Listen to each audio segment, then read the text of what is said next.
হুগলির সুদর্শনের জীবনানন্দ মহাগুরু আশ্রমে মেলা বসানোকে কেন্দ্র করে ৮-৮-২৬ তারিখে কিছু লোকের প্ররোচনায় একদল উন্মত্ত মানুষ আশ্রমের বর্তমান সম্পাদক সুজিত খাঁর বাড়ির জানলা দরজা ভাঙচুর করে, অকথ্য ভাষায় গালিগালাজ করে, বাড়ি জ্বালিয়ে দেওয়া হুমকি দেয় এবং পরিবারকে মেরে ফেলারও হুমকি দেয়। এই ব্যাপারে কি বলছেন সুজিত খাঁ ও তার ছেলে পল্লব খাঁ, আসুন শুনে নেওয়া যাক। চুঁচুড়া থেকে প্রবীর ঘোষালের রিপোর্ট।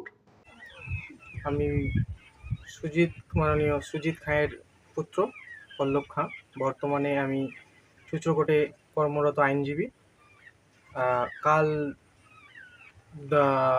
4:30 ঘটিকায় 4:30 ঘটিকায় একদল লোক, প্রায় 50-60 জন ব্যক্তি আমার বাড়ি আক্রমণ করে, আমার বাবাকে মেরে ফেলার চেষ্টা করে। তারা ছিল টোটালি মদ্যরত অবস্থায়, কোনো রকম ফিজিক্যাল সেন্স এবং শারীরিক কোনো সেন্স তাদের ছিল না।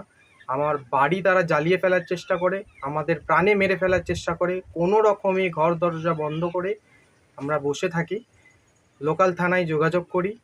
আমার সিনিয়র হায়ার অথরিটিকে অ্যাপ্রোচ করেন, লোকাল এসপিকে জানানো হলে, হুগলি রুরাল এসপিকে ইনফর্ম করলে উনি ওখান থেকে ইনফর্ম করেন লোকাল থানায়, সেখান থেকে ফোর্স পাঠানো হয়।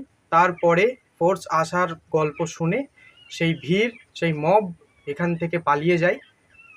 পরবর্তীকালে আমরা লোকাল অথরিটিকে জানিয়েছি এই ব্যাপারটা, যাতে এই সমস্ত যারা চক্রান্ত এবং ষড়যন্ত্রকারী ব্যক্তি, যারা পাবলিককে ভুল বুঝিয়ে মিথ্যে করে যে মেলা বন্ধ করা হয়, যে শ্রাবণ সংক্রান্তি উপলক্ষে যে মেলা ওই প্রাঙ্গণে হয়, সেটা নাকি আমরা গতকাল বিকেলে কি হয়েছিল, ঘটনাটা কি ছিল? গতকাল বিকেলে একদল লোক এই চ্যাটার্জি গোষ্ঠীর প্ররোচনায় আমার বাড়িতে চড়াও হয়, এসে দরজা জানলা ভাঙে, আমাকে মারধর করার চেষ্টাই ছিল, কিন্তু দরজা না খুলতে পারায় তো অনেকক্ষণ ধরে, প্রায় আধ ঘন্টা ধরে এখানে উন্মত্তভাবে চেঁচামেচি করে, কিস্তি খেয়ে গালাগালি। পুলিশ আসছে শুনে তারপরে এখান থেকে ওরা পালিয়ে যায়। ঘটনাটা হচ্ছে 2-3 দিন আগে। আমি হচ্ছে জীবনানন্দ মহাগুরু আশ্রমের সেক্রেটারি। গত বছর এখানে যে মনসা মেলা হয় শ্রাবণ মাসের সংক্রান্তিতে, সেই মেলাকে কেন্দ্র করে ওরা আশ্রম প্রাঙ্গণে দোকানপাট বসিয়ে আশ্রমের পরিবেশ নোংরা করছিল।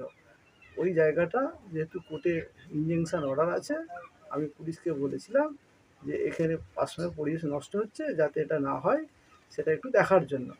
সেই ঘটনাকে কেন্দ্র করে ওরা বলেছে যে আমি নাকি মেলা বন্ধ করে দেওয়ার জন্য ওদের বিরুদ্ধে কেস করেছি, মাইক বাজাতে